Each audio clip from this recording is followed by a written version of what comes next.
Дайыма Аллаға таянғыла. Белгі, Аллаға таянған адам оңой эле, мен таянғын үйрөтөм асы. Үйрөтө берейин бе? Эртең менен турасың. Төшөктөн тур, кайсы мезгилде турдуң? Турганда сразу туруп кетпе. Бираз отуруп кой.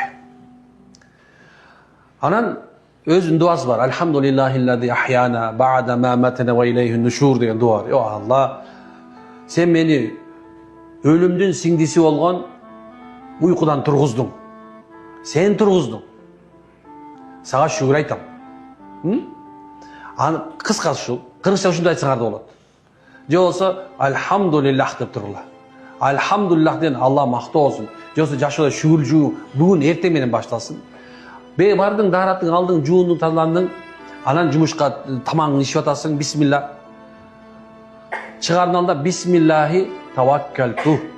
Алланын ысы менен, о Алла, сага тобокел кылдым. Бүгүн өзүмдү сага тапшырдым деп кой. Бүттү мынакей. 70 периште коргоп турат экен. Чейсе 70 периште. Кечинде бияктан чыгып баратасыңар, бисмиллахи таваккалту. О Алла, сен атымен тобокел үйдү көзө чыктым. Бул жерде негатив бүт нерсең бардың унутуп, ушундай чын жүрөктөн айтсаң, мынакей үйүңө береке, нур, кубат апарат экенсиң. Оңойлуу экен? Эмне дешибиз керек экен? Бисмиллахи таваккалту. Эми жок, мен арабча сүйлөгүм келбейт, араб кул эмесмин дегендер бар дараңарда. Анда кыргызча айтып койгула, Кудайдын, о Теңиримдин аты менен, эгемдин аты менен десеңер да болот. Там разница нету. Анан кийин, о Аллах, сага тобокел кылдым. Сага таяндым. Болду. Бардыңар, машалла, мына бир күн кечке коргодо болосуздар.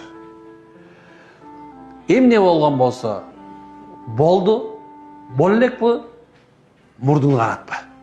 Кыргыздар бышпаган ашка мурун канатпа дейт. Көрдүкпү? Демек кайгырбай кел. Кайгырбай кет. Бул сенин мусулманчылык белгиси иншалла.